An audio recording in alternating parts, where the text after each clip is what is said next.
எல்லா புகழும் இறைவனுக்கே. Hello friends, welcome to Kilakarai kitchen.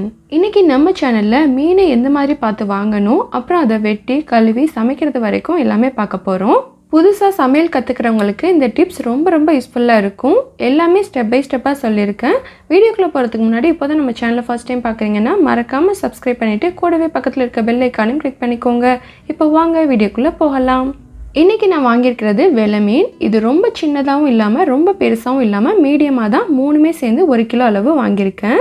First நம்ம சைடில் இருக்கக்கூடிய முள் வால் எல்லாத்தையுமே ரிமூவ் பண்ணிவிட்டு இதை கட் பண்ணி க்ளீன் பண்ண போகிறோம். இப்போ பார்த்தீங்கன்னா நிறைய பேருக்கு மீன் எப்படி வாங்கணுன்னே தெரியாது. ஸோ நம்ம மீனோட ஸ்கின்னு, கண், அப்புறம் செவுள் எல்லாத்தையுமே பார்த்து தான் வாங்கணும். மீனோட கண் ரெட் கலரில் இருக்கக்கூடாது, ஸ்கின் நல்லா பளபளப்பாக இருக்கணும், செவுள் சிகப்பாக இருக்கணும். ஸோ இதெல்லாம் பார்த்து தான் வாங்கணும். முன்னையெல்லாம் நம்ம மீன் வாங்க போனால் எந்த மீனில் ஈ மொக்கிதோ அது பழைய மீன் சொல்லிட்டு வாங்க மாட்டோம். பட் இப்போலாம் எந்த மீனில் ஈ மொக்கிதோ அதுதான் ஃபார்மலின் தடவாத மீன் அப்படின்னு சொல்கிறாங்க. ஸோ இந்த மாதிரி கெமிக்கல் தடவி விற்கிற மீனை நம்ம வாங்கி சாப்பிட்றதுனால நமக்கு பல விதமான உடல் பிரச்சனைகள் ஏற்படுது. ஸோ அதனால் எப்போவுமே நம்ம மீனை சூஸ் பண்ணும்போது இது நல்ல மீனாக ஃப்ரெஷ்ஷான மீனா அப்படின்னு சொல்லிட்டு பார்க்கும்போதே தெரிஞ்சிடும். ஸோ அதை பார்த்து வாங்கிக்கோங்க. இப்போ மீனோட சைடு முள்ளையெல்லாம் எடுத்தியாச்சு. அப்புறம் ஸ்கின்ல செதில்கள் இருக்கும். ஸோ அதையும் நம்ம ரிமூவ் பண்ணிடலாம். இந்த செதில்கள் ஒரு சில மீன்களுக்கு இருக்கும், சில மீன்களுக்கு இருக்காது. இந்த மீனுக்கு செதில்கள் கொஞ்சம் பெருசாக இருக்கும். ஸோ அதனால் பீலரை யூஸ் பண்ணி நான் இதை ரிமூவ் பண்ணிக்கிறேன். இப்போது ஸ்கேல்ஸ் எல்லாத்தையுமே ரிமூவ் பண்ணதுக்கப்புறம் இதை நம்ம கட் பண்ணிக்கிடலாம். நீங்கள் கட் பண்ணுறதுக்கு நல்ல ஷார்ப்பான நைஃபாக யூஸ் பண்ணிக்கோங்க. அப்போ தான் கட் பண்ணுறதுக்கு ஈஸியாக இருக்கும். முன்னெல்லாம் பெரியவங்க கீழே உட்காந்து அருவாமனையை வச்சு கட் பண்ணுவாங்க. பட் இப்போல்லாம் எல்லாருமே நின்றுட்டு வேலை பார்க்குறதுனால ஸோ கத்தி இல்லைன்னா நைஃபை வச்சு கட் பண்ணுறதுக்கு ஈஸியாக இருக்கும். இப்போது மீனோட செதில்கள் எல்லாத்தையுமே எடுத்ததுக்கப்புறம் இதை கத்தியை வச்சு இந்த மாதிரி சுரண்டி விட்டுக்கிடலாம். மீனில் ஏதாவது எக்ஸ்ட்ரா செதில்கள் ஒட்டிகிட்டு இருந்துச்சுன்னா இந்த மாதிரி கத்தியை வச்சு எடுக்கும்போது வந்துடும். உங்களோட மைண்ட் வாய்ஸ் நல்லாவே கேட்குது, இவ்வளோ பண்ணுறதுக்கு நம்ம கடையிலேயே வெட்டி வாங்கிட்டு வந்துடலாமேன்னு சொல்லிட்டு. பட் நிறைய இடங்களில் கட் பண்ணும்போது 1-2 பீசஸாக எடுத்துருவாங்கன்னு சொல்லிட்டு கேள்விப்பட்டிருக்கேன். அப்புறம் மீன் கடையில் கூட்டமான நேரங்களில் கட் பண்ணி கொடுக்க மாட்டாங்க. ஸோ இதை அவாய்ட் பண்ணுறதுக்கு இந்த மாதிரி நாமளே எப்படி கட் பண்ணி க்ளீன் பண்ணலான்னு தெரிஞ்சு வச்சுக்கிடலாம். இப்போது மீனோட உள்ளே இருக்கக்கூடிய வேஸ்ட் எல்லாத்தையுமே எடுத்துருங்க. பொதுவாகவே நான்வெஜ் சமைக்கிறதுக்கு முன்னாடி அவ்வளோ ஸ்மெல்லு வரும். பட் சமைச்சதுக்கப்புறம் நல்ல வாசனையாக இருக்கும். இப்போது மட்டன் சிக்கன் எல்லாம் எடுத்துட்டிங்கன்னா அது க்ளீன் பண்ணுறதுக்கு ரொம்ப ஈஸி. பட் மீனை பொறுத்த வரைக்கும் கொஞ்சம் டைம் எடுக்கும். அதோட பிளட் எல்லாத்தையுமே கம்ப்ளீட்டாக எடுத்துடணும். அப்போ தான் குழம்பு வைக்கும்போது நல்ல மணமாக இருக்கும். எப்போவுமே மீனை தண்ணி கிளியராகிற வரைக்கும் நல்லா கழுவணும். எங்கள் பாட்டிலாம் மீன் கழுவும் போது நல்லா மண் சட்டியில் போட்டு உரசுவாங்க. அப்போ மீனில் உள்ள வலுவலுப்பு தன்மையெல்லாம் போயிடும். பட் நம்ம அந்த மாதிரி செஞ்சோன்னா மீன் முள் குத்திருமே அப்படின்னு சொல்லிட்டு பயப்படுவோம். ஸோ அதனால் இந்த மாதிரி கத்தியை வச்சு சுரண்டி விட்டுக்கோங்க. அப்புறம் முக்கியமாக நான் எப்போவுமே மீன் க்ளீன் பண்ணும்போது ப்ரஷ் போட்டு தான் க்ளீன் பண்ணுவேன். நம்ம ப்ரஷ் போட்டு கழுவும் போது மீனோட முள்ளில் ஒட்டிட்டு இருக்கக்கூடிய ரத்தம் எல்லாமே கம்ப்ளீட்டாக போயிடும். அப்போ தான் மீன் குழம்பும் நல்ல மணமாக இருக்கும். ஸோ இதுக்கு தான் நம்மளோட வியூவர்ஸ் ஒருத்தவங்க என்னைய கலாய்ச்சாங்க. ஸோ இதுக்கு ப்ரஷ் மட்டும் போட்டால் போதுமா, இல்லைனா சோப்பு சாம்பலாம் சேர்த்து போடணுமா அப்படின்னு கேட்டாங்க. ஸோ நம்ம எதுக்கு என்ன பண்ணணுமோ அது மட்டும் பண்ணால் போதும், க்ளீன் ஆயிரும். நான் எப்படி க்ளீன் பண்ணுவேனோ அதை தான் ஃப்ரெண்ட்ஸ் உங்களுக்கு நான் சொல்லியிருக்கேன். மீன் கவுச்சி வாடை வர்ற மாதிரி இருந்துச்சுன்னா நீங்கள் நல்லா 5-6 தண்ணி அலசினதுக்கப்புறம் அதில் மல்லித்தூளோ இல்லைன்னா மஞ்சத்தூளோ போட்டு நல்லா பெரட்டி விட்டுருங்க. அந்த கவுச்சி வாடை சுத்தமாக போயிடும். இந்த மீனில் அந்த மாதிரி ஸ்மெல் எதுவுமே வரல. ஸோ அதனால் நான் சும்மாவே வாஷ் பண்ணி எடுத்துட்டேன்.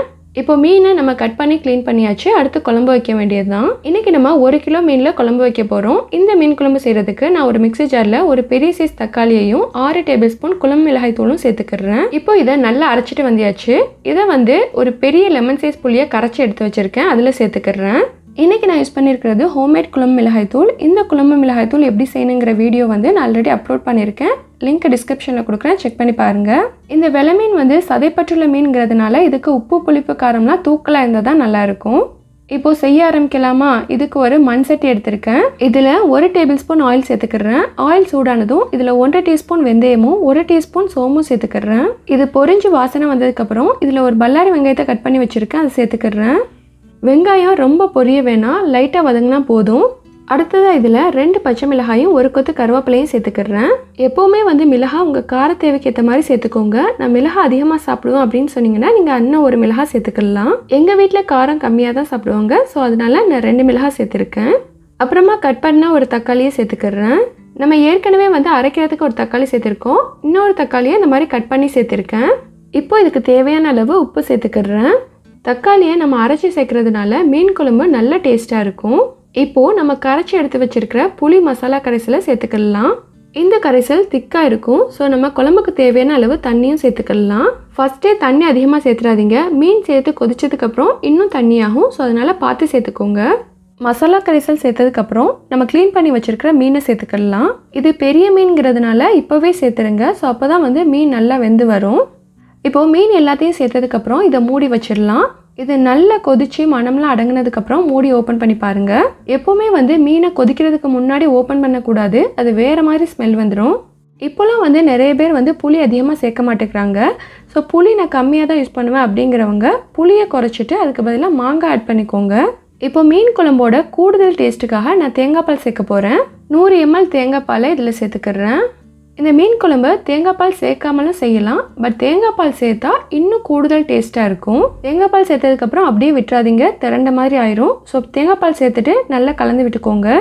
தேங்காய் பால் சேர்த்துட்டு ஒரு கொதி வரும். அந்த ஸ்டேஜில் நம்ம தாளிப்பை சேர்த்துட்டு ஸ்டவ் ஆஃப் பண்ணிடலாம்.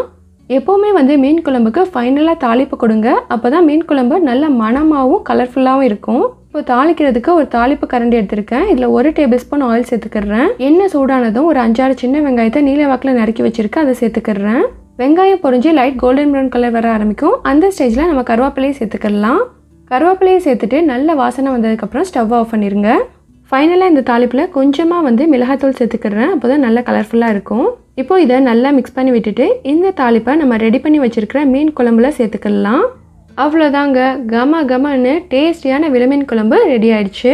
எப்போவுமே எந்த குழம்பாக இருந்தாலும் குக் பண்ணதுக்கப்புறம் மூடி வச்சுட்டு கொஞ்சம் நேரம் கழித்து ஓப்பன் பண்ணுங்கள். அப்போ தான் நல்ல எண்ணெய் மேலே பிரிஞ்சு பார்க்குறதுக்கு சூப்பராக இருக்கும். மீன் குக் பண்ணதுக்கப்புறம் ரொம்ப போட்டு கலக்கக்கூடாது. நம்ம ஜென்டிலாக தான் வந்து மிக்ஸ் பண்ணணும், இல்லைனா மீன் உடஞ்சிரும். நான் நம்ம சேனலில் டேஸ்டியான கடல் மீன், ஆற்று மீன் எப்படி மீனை பார்த்து வாங்குறது, எப்படி அதை க்ளீன் பண்ணுறதுங்கிற மாதிரி வீடியோஸ் போட்டிருக்கேன். கண்டிப்பாக செக் பண்ணி பாருங்கள். ஓகே ஃப்ரெண்ட்ஸ், இன்றைக்கி பார்த்த இந்த வீடியோ நிறைய பேருக்கு யூஸ்ஃபுல்லாக இருக்குன்னு நம்புகிறேன். வீடியோ பிடிச்சிருந்தால் லைக் பண்ணிவிட்டு உங்கள் ஃப்ரெண்ட்ஸ் அண்ட் ஃபேமிலிஸ்க்கும் ஷேர் பண்ணுங்கள். மறக்காமல் நம்ம சேனலை சப்ஸ்கிரைப் பண்ணுங்கள். அடுத்து ஒரு சூப்பரான வீடியோவில் சந்திப்போம். தேங்க்ஸ் ஃபார் வாட்சிங்.